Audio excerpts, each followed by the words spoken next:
नमस्कार दोस्तों, स्वागत है आपका हमारे YouTube चैनल लघु वेद में। तो दोस्तों, पिछले वीडियो में हमने जाना था कि पंचामृत काढ़ा कैसे बनाते हैं और वह काढ़ा बहुत ही लोगों को लाभदायक भी रहा है और उस काढ़े से कई लोगों को खांसी में भी बहुत ही ज़्यादा लाभ मिला होगा। लेकिन अगर किसी व्यक्ति को केवल खांसी हो रही है तो आज हम उसके लिए भी एक रामबाण इलाज लेकर आ चुके हैं।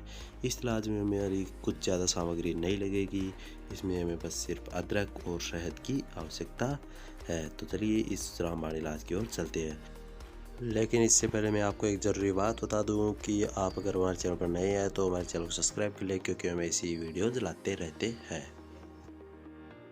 तो दोस्तों, मैंने ये एक इतनी सी गांठ अदरक की ले ली है। सिर्फ आपको भी इतनी ही लेनी है ताकि इसमें से 1 चम्मच रस से अदरक का निकल जाए। और ये थोड़ा सा शहद ले लेना है, हमें 1.5 चम्मच शहद लगेगा इसमें। और अब हम इस अदरक को कूट लेते हैं, कूट कर इसका रस निकालते हैं।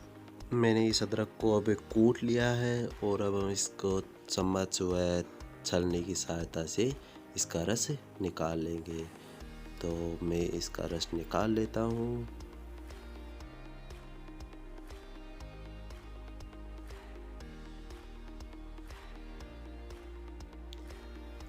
अब मैंने इसका रस निकाल लिया है और अब हम इसमें से ये 1 चम्मच से रस निकल गया है।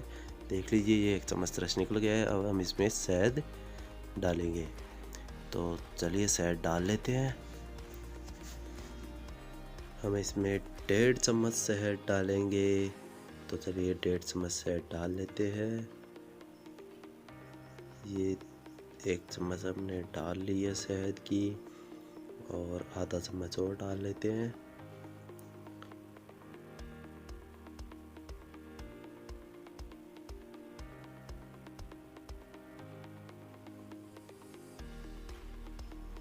अब हम इसको डालने के बाद अब इसे हिलाएंगे। हिलाने पर ये पीने लायक हो जाएगा, बिल्कुल ऐसे पतला हो जाएगा पानी के टाइप का। तो तब हम इसको पी लेंगे। हमें इसको खाना खाने के बाद, रात में खाना खाने के बाद आधे घंटे बाद पीना है। और इसे पीने के 1 घंटे तक पानी नहीं पीना है बिल्कुल भी, और इसे पीकर सो जाना है। और ये चीज़ आपको रोज़ रात को 3 दिन तक करनी है।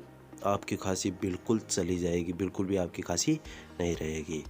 लेकिन इसे लेने के बाद एक चीज़ ध्यान रखनी है कि किसी भी घी या फिर चिकनी चीज़ का सेवन नहीं करना है, जिससे खांसी जल्दी ठीक होगी। तो ये है खांसी का एक रामबाण इलाज। अब हम मिलेंगे अगली वीडियो में इसी तरीके के एक और रामबाण इलाज के साथ। तो हमारे चैनल को सब्सक्राइब ज़रूर कर लीजिएगा। और ये आपकी दवाई कैसी बनी, तो ये चीज़ कमेंट में ज़रूर बताइएगा।